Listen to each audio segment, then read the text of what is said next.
Hello everyone. Welcome to our final project for EVSP498, Senior Seminar in Environmental Science at AMU. I'm Elizabeth, and Kevin and William will be presenting later sections of this video. For our project, we examine federal projects related to fish passages and aquatic ecosystem restoration. So to start off, I'm going to give some background information on habitat connectivity as well as fragmentation, the history of it throughout the United States, and along with some extra information about fish passages and aquatic ecosystem restoration.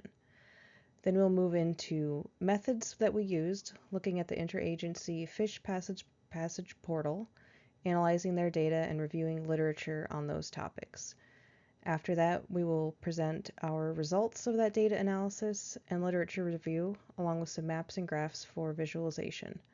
Finally, we will discuss what all of this means in the big picture for future work.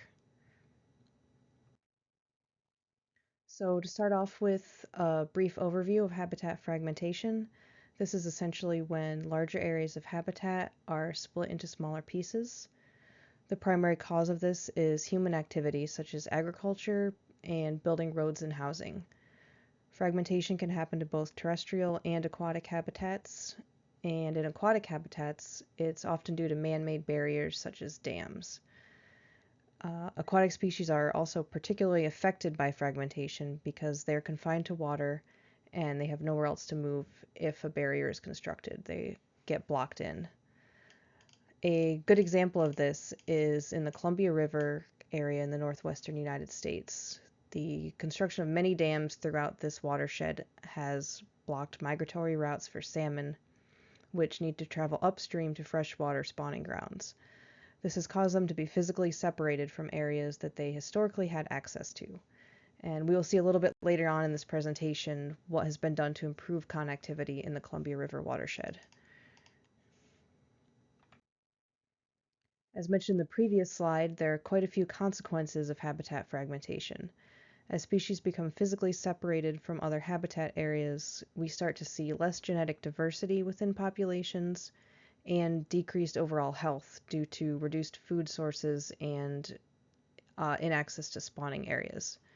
This essentially can create a cascading effect, starting with the species potentially going extinct, which will reduce overall biodiversity and possibly reduce ecosystem services such as water filtering and insect control.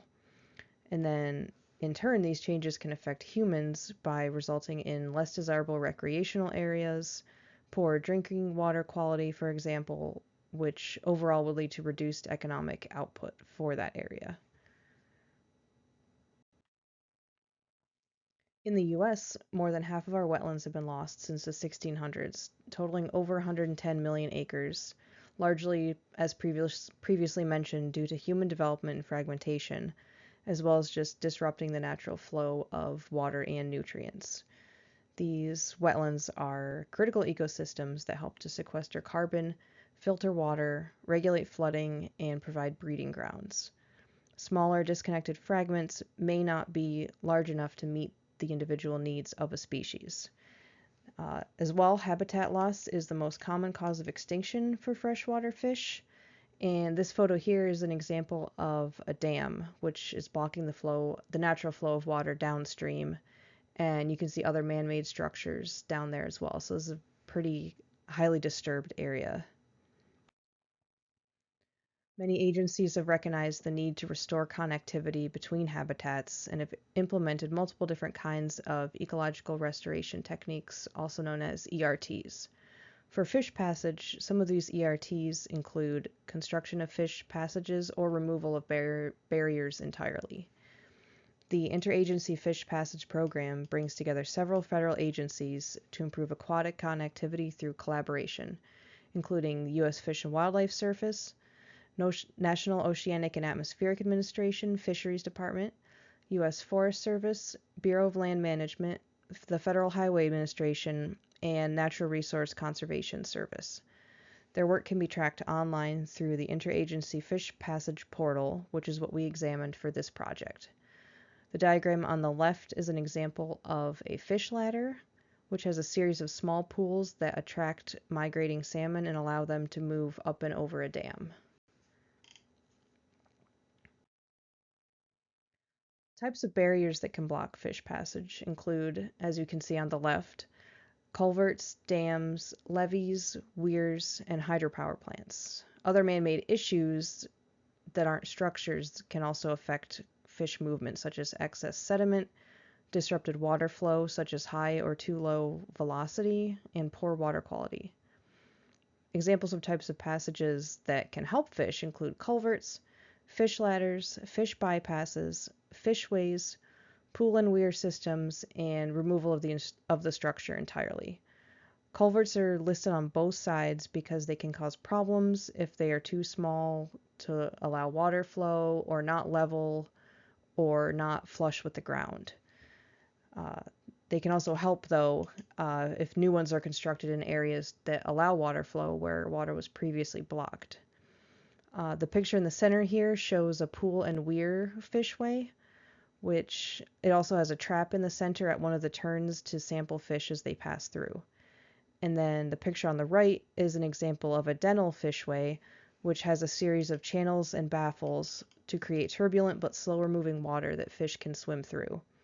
Dental fishways are more versatile because they allow for both stronger and weaker swimming fish to pass through. They have areas to rest, and they can be shorter than a typical other fishway or fish ladder. And this slide shows an example of a barrier construction project done by the Washington State Department of Transportation. You can see on the left what I mentioned in the previous slide, where the culvert is up higher, about 1.5 feet than the bed of the stream, so fish are not able to pass through here even though water is able to pass through. So what they did was they removed the culvert and they constructed this bridge over the stream, which reconnected 1.5 miles of habitat for both salmon and trout.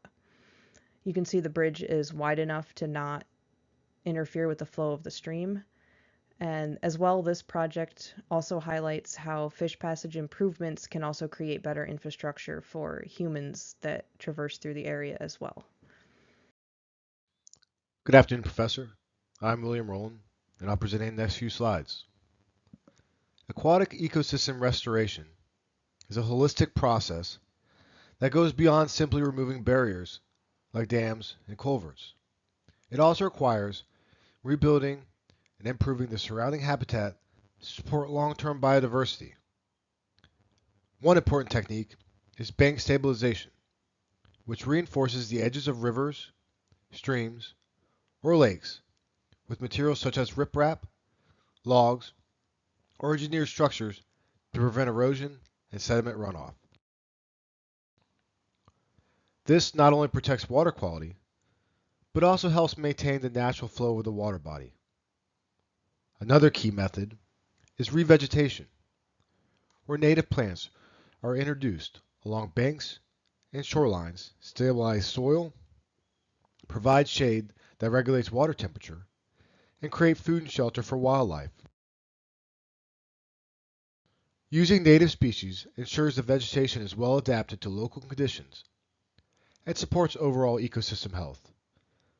Shoreline restoration further enhances ecological function by removing hardened structures like bulkheads, reshaping shore contours, and planting vegetation to increase habitat complexity. Healthy shorelines improve water quality and support diverse aquatic and terrestrial organisms. Finally, geomorphological restoration focuses on restoring the natural physical form and processes of river channels, such as reestablishing meanders, floodplains, and sediment transport dynamics. This approach improves fish passage, enhances habitat diversity, and strengthens ecosystem resilience. Together, these strategies highlight that healthy rivers provide wide-ranging benefits, including flood regulation, nutrient cycling, biodiversity, cultural and recreational value, and even economic gains. By emphasizing both the technical methods and their ecological outcomes, restoration projects can create rivers that are more resilient, sustainable, and beneficial for both nature and people. Our methodology for analyzing the fish passage projects across the United States began with acquiring geospatial information system and tabular data from the U.S. Fish and Wildlife Service. This data set included spatial information on project locations and attributes such as project type, funding, and agency involvement. The data was analyzed to identify patterns in barrier types, geographic distribution, and interagency collaboration. Maps were created using GIS software to visualize the extent of fish passage efforts, though only U.S. Fish and Wildlife Service project data was used. To better understand fish passage effectiveness and restoration strategies, we conducted research on peer-reviewed literature that evaluated various approaches and outcomes. These studies provided insights into best practices for improving aquatic connectivity, including the ecological benefits of barrier removal and culvert redesign. We also examined federal agency websites to gather information on their aquatic habitat restoration goals, project priorities, and long-term management plans. This helped contextualize individual projects within broader national conservation frameworks. Additionally, we explored different types of fish passage structures and designs, such as nature-like fishways, technical fish ladders, and culvert retrofits, to assess how engineering solutions align with species-specific needs and environmental conditions.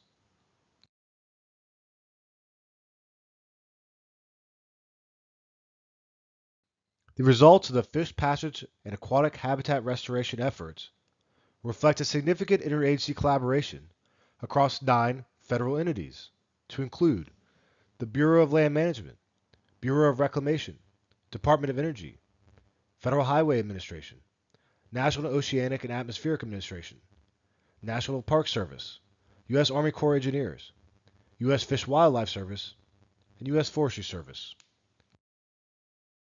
Collectively, these agencies have supported 628 projects with over $1.1 billion in funding, while U.S. Fish and Wildlife Service alone has contributed more than $47 million towards 341 fish passage projects.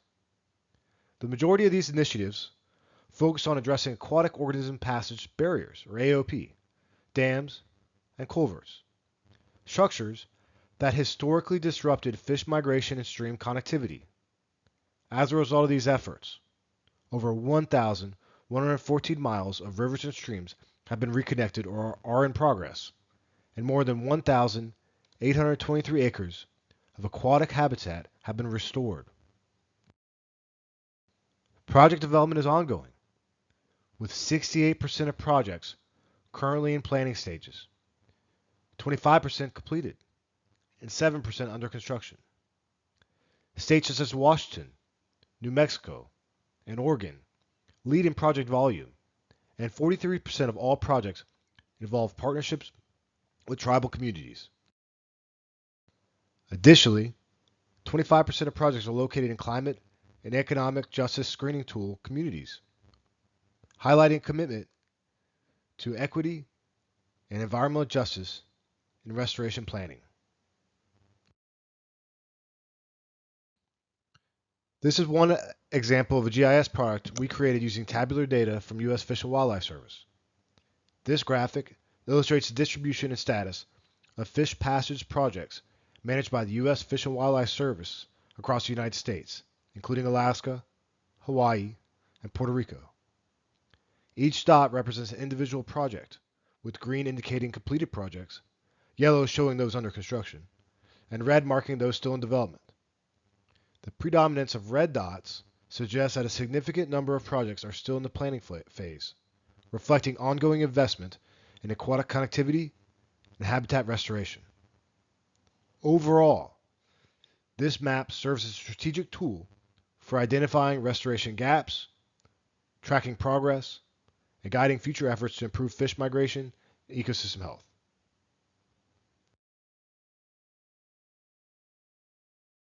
This is another example of a GIS product we created using tabular data. This graphic shows the type of fish passage projects managed by the U.S. Fish and Wildlife Service across the country. Each colored dot represents a different intervention, such as culverts, dams, fishways, and tidal dikes. The variety and distribution highlight the diverse strategies used to restore aquatic connectivity and support fish migration.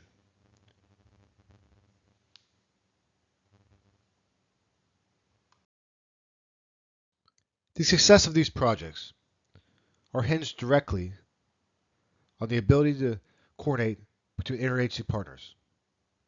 This slide highlights two major federal programs focused on aquatic ecosystem restoration. The U.S. Army Corps of Engineers leads the Civil Works Environmental Program, which aims to restore degraded ecosystem structures and return natural processes to their original condition. This program prioritizes ecosystems that are nationally or regionally significant, with key focus areas including the California Bay Delta, Chesapeake Bay, Everglades, Great Lakes, and Upper Mississippi River.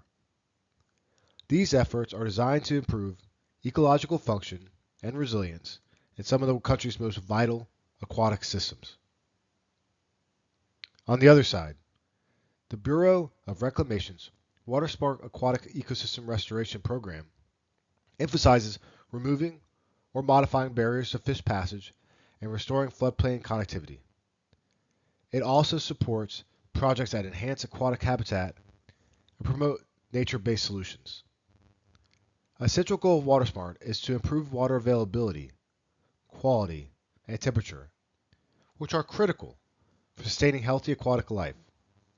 Together, these programs reflect a coordinated federal commitment to restoring aquatic ecosystems through both structural improvements and ecological restoration. Thank you, Professor. I will now be followed by Kevin, who will take us home. Hello everyone, my name is Kevin Keeles, and we continue the presentation, starting off with the Aquatic Ecosystem Restoration Projects. It's pretty much an overview of the federal agency programs and how they're doing their part, with multiple federations contributing to aquatic ecosystem restoration. Starting off with the U.S. Army Corps of Engineers, which primarily focus on restoring the natural ecosystem functions in some of the major watersheds, like the Everglades, Chesapeake Bay, and the Great Lakes. Next, we got the Bureau of Reclamation, which probably work on barrier removal, floodplain connectivity, water quality, and nature-based solutions, especially out there in the West. Next, we have the Bureau of Land Management, who primarily restores riparian areas, supports fisheries, and ensures water resources are sustainably managed. We also have the U.S. Forest Services, who restores watersheds, improves fish passage across forest lands, often linked to road and streams, crossing upgrades.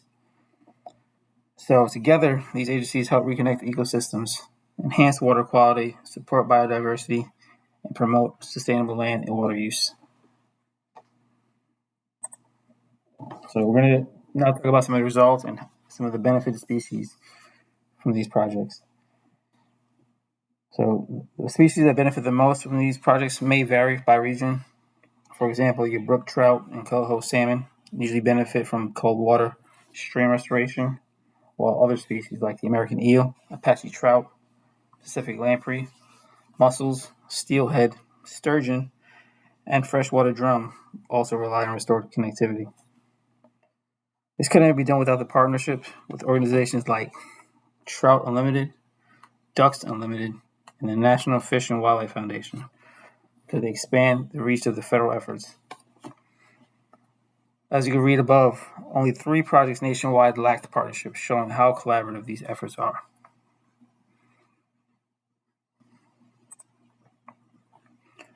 So we're going to talk about a major, one of the best success stories, which is the Salmon Superhighway in Oregon. The goal of this project was to restore over 180 miles of historic habitat connectivity for threatened salmon and lamprey. And as of 2025, this year, 132 out of the 180 miles have been restored. Some of the benefits of that restoration include the reduced chronic flooding, improved salmon runs, growth in outdoor recreation, and even job creation, with over 340 jobs created so far. This just shows you that this project demonstrates how ecologically restoration can support local economies while protecting endangered wildlife. Some other benefits, not just for that project, overall, the nation continues to push forward towards fish passage and aquatic restoration because it brings improved water quality, better infrastructure overall for both the environment and the community, increased recreational opportunities, ecosystem resilience, economic growth, and job creation. So the momentum is increasing and agency collaboration is improving, while indigenous knowledge is also becoming more integrated into planning and implementation. So not just leaning on towards the government agencies, going into communities and asking for their input.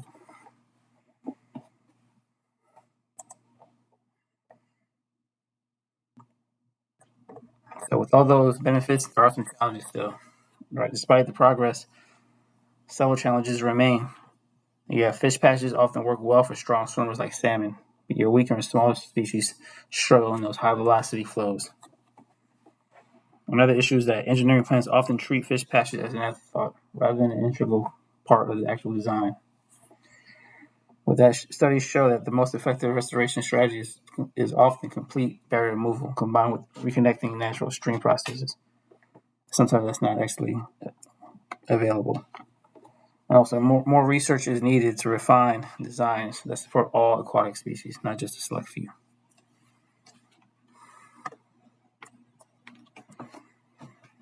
Some future projects. So looking ahead, restoration efforts should emphasize inclusivity for all species and all swimming abilities, where new ecosystem designs are emerging that mimic actual natural stream channels, like this natural bypass channel shown above, which is the Howland Dam in Maine.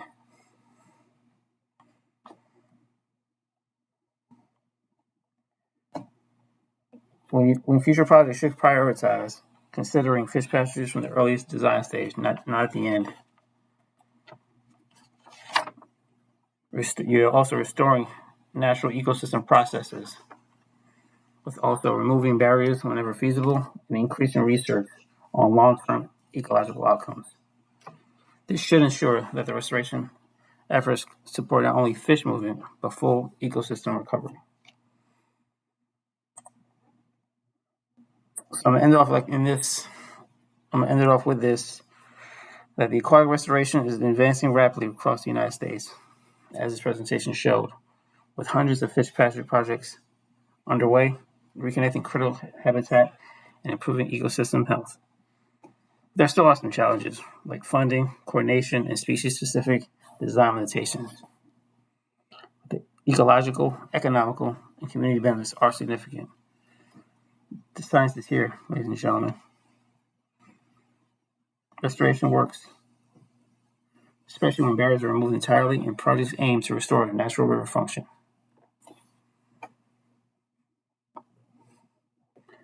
So now these are our references that we use for this project.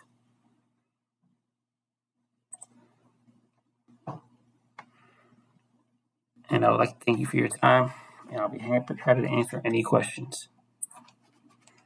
Thank you.